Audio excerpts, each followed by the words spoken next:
Hello everyone, this is Caleb Simpson here from ZeldaDungeon.net, and you are watching our video boss guide for The Legend of Zelda: Twilight Princess. This is the boss chamber of the 4th dungeon of the game, the Arbiter's Grounds. As soon as you enter, you want to run forward to initiate this movie, in which you can hear laughing in the background. Shortly afterwards, Zant will make an appearance. He makes a statement that it's astonishing that you are still alive, but he goes on to say that you won't continue to be for much longer. He then uses his powers to create, or perhaps more likely warp, in a very large sword. Now its shape very much reminds me of the blade from the Soul Calibur series, because it has like a big old eye in the middle of it and everything's all thick there. So it looks very much like that, although it does not have an eye in it. So he will then thrust it into the skull of the giant skeleton that is laying in the sand, which sends a wave of Twilight energy through it. After turning around, he will warp away himself, and we'll be stuck alone here with the giant skeleton. As one might presume, it very typically will have its eyes begin glowing red, and then it will slowly rise out of the sand and howl at us, thus initiating our battle with the Twilight fossil, Stallord.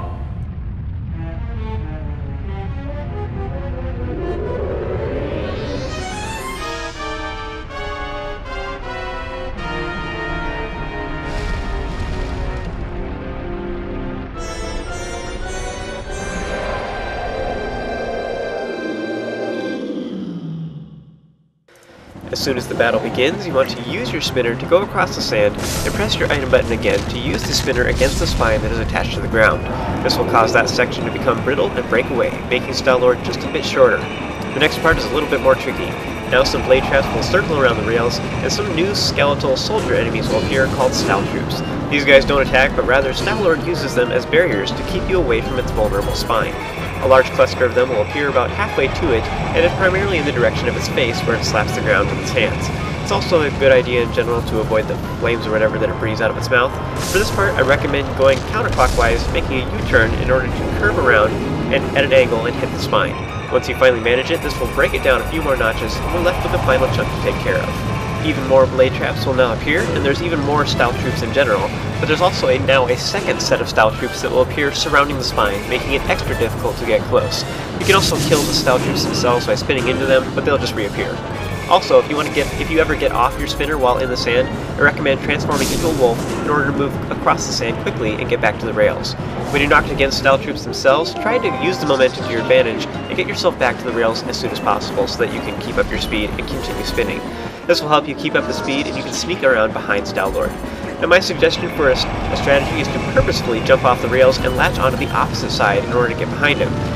Especially when he's breathing fire, then he's stuck in that position for a little while and he won't be able to come after you. Be prepared to swerve out of the way of the Staltroops that may block your path, and once you've positioned yourself behind Stallord, run in for the kill at where he has the least defenses, and there's a gap between the Staltroops that can be found. They're always right behind him. Once you have successfully hit the spine for a third time, Stallord will fall over and the red light in his eyes will go out. I love how it has this nice futuristic electrical sound. Of course, if I had glowy eyes, that's exactly the sound they'd make. The sand in the area will then lower all the way down to the very bottom depths of this very lengthy cylinder-shaped pit. Where is it all going anyway? Once it finally drains out away completely, seeping into the unknown, you will regain control. Smack Stallord's remains if you like. Take that! And when you finally are done messing around, you want to use the spinner on the mechanism thingy in the center of the room, which will raise this center platform all the way up to the top of the previous floor level. It will also reveal a long set of rails that are leading up to it as well. Kind of ominous.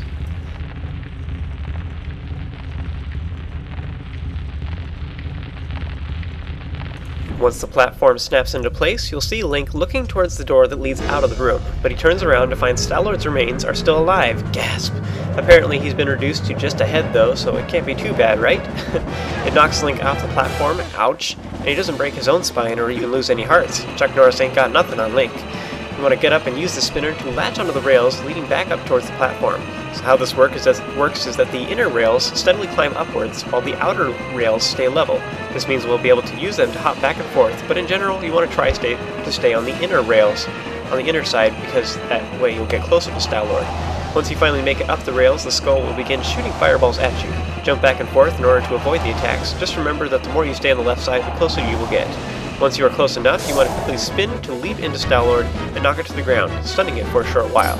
Once again, Link is a ninja and doesn't take damage when he falls. Smack away ruthlessly at the sword into Stallord's head. And assuming that you beat him up sufficiently, this will then move the battle onward and make it a little bit harder, just like it did in the previous phase, how it started adding more Staltroops and blades and stuff. So it's going to do that here as well. So now there are blade traps that are along the inner wall, and luckily they're traveling in the same direction as we are, so we'll slowly creep up on them. This actually gives us plenty of time to get jump to the other side. It'd be really annoying if they're going the opposite direction in here, but they're not, they're going the same direction we are. So you want to just go up the same way, just being very wary for those obstacles, and once you finally make it up there, you just want to go smack into Stallord the same way you did before, being careful to avoid the blade traps now as well. Now it doesn't really make sense, but the blade traps themselves aren't really found in the higher portions of the rail, so even though, the rails go straight up, I don't understand. You can get high enough though, sometimes you can you'd be safe from the whole time, like there just are no blade traps up there at all. Anyways, you just want to hop back and forth, and I have this terrible tendency to try hitting Stallord in the side of the skull, just because I'm trying to make sure I'm close enough at everything, which means that I take too long, and he ends up shooting me in midair, and I tend to do this every time I do this fight. So you want to try and learn from my example and hit it at the front of his face, which is where you actually want to leap off. You want to wait until your timing is right then, and then don't wait any longer like I tend to do.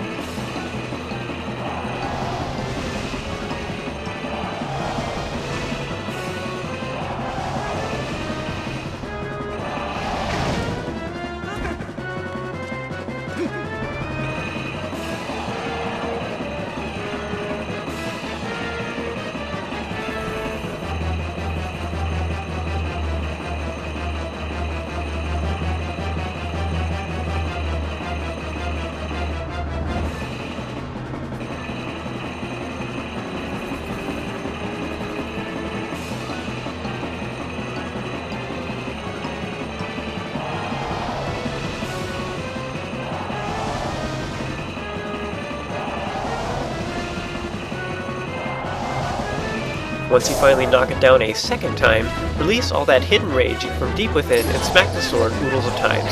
Rawr. Typically it may get up again and you'll have more blade traps to worry about, this time on the outer rails as well. But here I was lucky and I managed to inflict enough damage that I defeated it all at once. It'll rise into the air and then slowly follow gravity all the way to the ground. I think it's kind of corny how slow it falls. That doesn't really look very realistic. It's like floating. If it's really dead, wouldn't it not be floating anymore? Anyways, the music is very triumphant, and eventually you'll see Link on top of the central platform where the sword makes an appearance, where it slams into the ground, and then it bursts into Twilight, revealing a heart container. The door ahead will also open, and a bridge will then form that'll gain you access to it as well. We'll enter that here in just a moment. Midna will then appear, and she'll remind you that it's the Mirror of Twilight that we're after, so after she's done speaking with you, you want to go ahead and pick up the heart container and head out through the door. Now once again, if you miss this heart container, you can always warp to the next location that we'll get here in a moment, as you'll see, and then you can just re-enter this boss chamber and pick up the heart container. So that's all the time I have here, my friends. Join me for the next video, and we will check out the mystical Mirror of Twilight.